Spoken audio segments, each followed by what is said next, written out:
निरंकारी संत कोई भी त्योहार क्यों नहीं मनाते हैं? क्या कभी उठा है आपके मन में ये सवाल?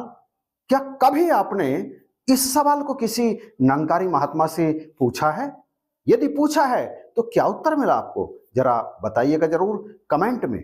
मैं यदि अपनी दृष्टि से देखूं तो यह सवाल ही बिल्कुल बेमानी है, क्योंकि मैं तो सारे के सारे त्योहार ही मनाता हूं, चाहे राम नवमी हो, होली हो, दीपावली हो, नव दुर्गा हो, शिव पूजा हो, महाशिवरात्रि हो या फिर और कोई त्योहार। सारे के सारे त्योहार हमारे घर में मनाए जाते हैं। और आपकी जानकारी के लिए मैं आपके चरणों में ये बात रखूं कि मैं और मेरा परिवार पक्का वाला निरंकारी है, पक्का वाला। और हम सारे त्योहार मनाते हैं, परंतु हमारे उन त्योहारों को मनाने का तरीका जरा दूसरों से अलग है। सेलिब्रेट करते हैं पूरी तरह से हम हर त्योहार को, लेकिन तरीका थोड़ा सा अलग है। संत निरंकारी मिशन में मुझे आए हुए पूरे 32 साल हो चुके हैं इस जून में। अब 33वां वर्ष चल रहा है, परंतु इन 33 वर्षों में कभी भी सतगुरु के मुख से मैंने यह नहीं सुना कि आपको कोई त्योहार नहीं मनाना है। ना ही किसी जोनल इंचार्ज, ना ही किसी संयोजक या संगत या प्रचारक, किसी भी महात्मा के मुख से कभी भी उनके प्रवचनों में भी मैंने यह नहीं सुना कि आपको कोई भी त्योहार नहीं मनाना है। मैंने नहीं सुना। क्या आपने सुना है? जरा बताइए तो सही कमेंट में करके। हाँ, यह बात अलग है कि संत निरंकारी मिशन में आकर इस ब्रह्म ज्ञान को प्राप्त करके जब हम इसके हो जाते हैं, इसे मानने लगते हैं कि यही ब्रह्म है, तो फिर हमारी माया भरी आंखें समाप्त हो जाती हैं, बंद हो जाती हैं और फिर हमारे ज्ञान चक्षु खुल जाते हैं।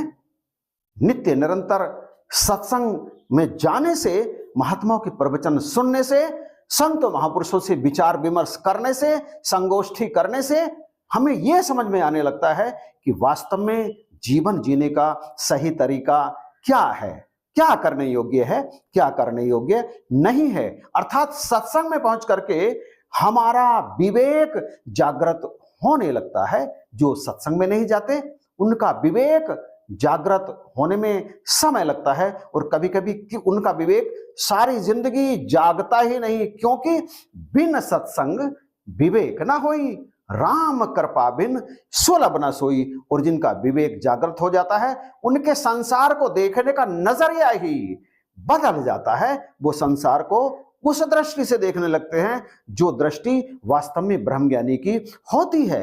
सर्वोच्च सत्ता कौन है?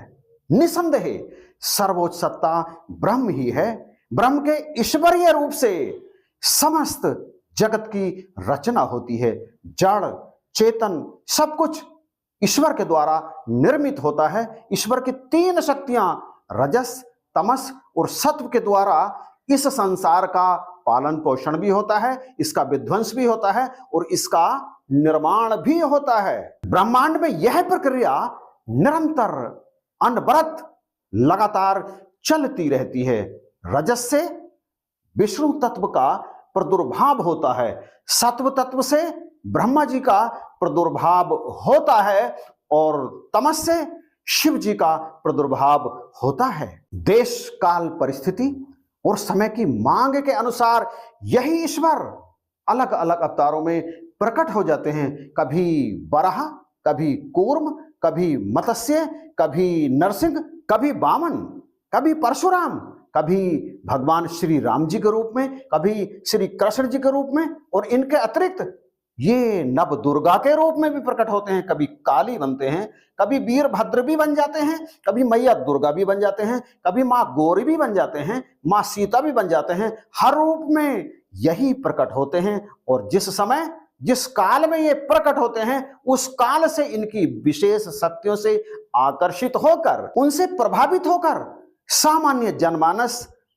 उनके प्रकट होने के समय को या फिर उनके यहां से प्रस्थान को या फिर उनकी लीला के किसी विशेष समय को एक विशेष त्योहार के रूप में मनाने लगते हैं। जैसे भगवान श्री राम जी जब 14 वर्ष के वनवास के पश्चात अयोध्या में वापस आए तो अयोध्या वासियों ने उनकी खुशी में दीपावली जैसे त्योहार को मनाना आरंभ किया।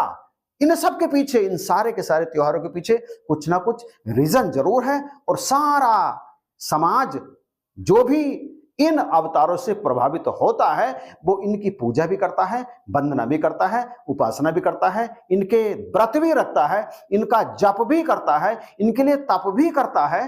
परंतु हम इनसे जुड़े समस्त त्योहारों को सेलिब्रेट तो करते हैं, परंतु जहां तक जप तप पूजा पाठ व्रत आदि रखने की बात आती है तो मैं और हम अपने परिवार की बात करें तो हम इनमें से कोई भी काम नहीं करते, क्योंकि हम इस बात को अच्छी तरह से जानते हैं कि समाज में रहते हैं हम, समाज के साथ हमें इनसे जुड़े त्योहारों को सेलिब्रेट तो करना है, मनाना तो है, परंतु मैं पूजा करूं ना करूं ये मेरा व्यक्तिगत मामला है। मैं पाठ करूं, जप करूं, तप करूं, व्रत रखूं या ना रखूं ये मेरा पर्सनल मामला है। और मुझे जब ये पता चल गया कि ये एक विशेष समय के लिए प्रकट होते हैं, समय पूर्ण होते ही, या फिर यूं कहें कि इनका कार्य पूर्ण होते ही ये मानव देह को या जिस तरह भी प्रकट होते हैं उसे छोड़कर अपने वास्तविक रूप ईश्वर में वापस चले जाते हैं। इसलिए हम इनके वास्तविक रूप को जानते हैं, उन्हें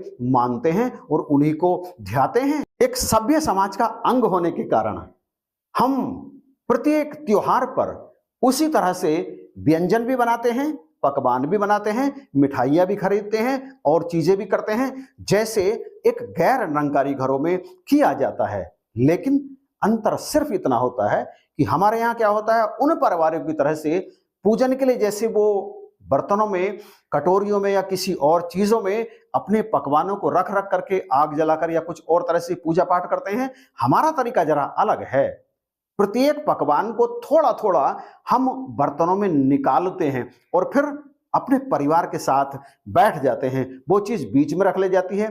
साथ ही हम कभी कभी ऐसा भी कर लेते हैं कि किसी दूसरे निरंकारी महात्मा को भी अपने यहां आमंत्रित कर लेते हैं और फिर हम करते हैं सिमरन, तू ही निरंकार मैं तेरी शरण हां मैनू बख्श लो। कुछ देर सिमरन करते हैं, निरंकार को देखते हुए, इनसे प्रार्थना करते हुए हम सिमरन करते हैं। फिर उस भोग को किसी निरंकारी महात्मा, चाहे वो हमारे परिवार का सदस्य भी हो सकता है, मेरी पत्नी भी हो सकती है, मैं भी हो सकता हूं, बेटे भी हो सकते हैं, या फिर किसी और निरंकारी महात्मा को जिसको हमने इनवाइट किया है, उन्हें हम उस प्रसाद का भोग लगाते हैं। और भोग लगाते हुए हमारे अंदर पूरी तरह से यह श्रद्धा, यह विश्वास, यह आस्था, ये यकीन पक्का रहता है कि हमारे इस प्रसाद को ये ब्रह्म, ये ईश्वर ही भोग के रूप में ग्रहण कर रहे हैं। और इतना करने के बाद में फिर हम उसी तरह से त्योहारों को सेलिब्रेट करते हैं। दीपावली पर पटाखे भी छोड़ते हैं, समाज की परंपरा के अनुसार दीपक भी जलाते हैं खुशी के लिए, होली पर रंग भी खेलते हैं, नवरात्रि पर हम व्रत नहीं रखते। ये मैं अपने परिवार की बात कर रहा हूं। व्रत तो हम किसी भी दिन रख लेते हैं, हालांकि दास की जीवन संगनी कभी व्रत नहीं रखती, उन्हें व्रत रखने से परेशानी हो जाती है। मैं कभी कभी रख लेता हूं, महीने 2 महीने में, और ऐसा नहीं कि पूरे दिन, कभी कभी एक टाइम का भोजन त्याग करके मैं उसे भी व्रत मान लेता हूं। और इसका संबंध मेरी भक्ति से बिल्कुल भी नहीं है, इसका संबंध मेरे स्वास्थ्य से है। परंतु आपके चरणों में मैं ये विनती रख दूं कि ये जो कुछ भी हमने बताया कि हमारे घर में इस तरह से होता है, ऐसा काम केवल वही निरंकारी परिवार कर सकता है जो एक को जानता है, एक को मानता है और एक के साथ ही एक के जैसा हो जाता है, जो ब्रह्म ज्ञान लेने के बाद भी तमाम शक्तियों को मानता है और उनकी पूजा पद्धति को अपनाता है, तो वो कभी भी ये काम कर नहीं सकता। ये तो कोई पक्का ही निरंकारी कर सकता है, और जो पक्का हो जाता है उसके साथ ये ईश्वर सदा रहते हैं, सदा ही उसके काम को बनाते हैं। हमारे साथ भी ऐसा ही होता है, इनकी कृपा से प्रत्येक काम बनता चला जाता है। तो जिस ठाकुर से ना हो चारा, ताको कीजिए सद नमस्कारा। हमें ब्रह्म ज्ञान प्राप्त होते ही ये बात अच्छी तरह से समझ में आ गई है कि सकल जग हरि को रूप निहार। इस संसार में जो भी त्योहार हैं, जो भी उत्सव हैं, जो भी पर्व हैं, वो अंततः इसी एक के हैं, इसके अतिरिक्त और किसी के है ही नहीं। इसलिए समाज के साथ साथ चलते हुए हम सभी त्योहारों को मनाते हैं, परंतु जरा हमारे मनाने का तरीका कुछ अलग है। तो आपका या आपके परिवार का इन त्योहारों को मनाने का तरीका क्या है? प्लीज कमेंट में बताइएगा जरूर। मैं आपके कमेंट का इंतजार करूंगा। और वीडियो जरा भी नॉलेजेबल लगा हो तो अभी इसे शेयर कर दीजिएगा। चैनल पर यदि नए हैं तो सब्सक्राइब भी अभी कर लीजिएगा, क्योंकि इसी तरह की वीडियो आपको लगातार इस चैनल पर मिलती रहती हैं। इन्हीं शब्दों के साथ आप सभी को जय हिंद, नमस्कार और प्यार भरी धन्यवाद।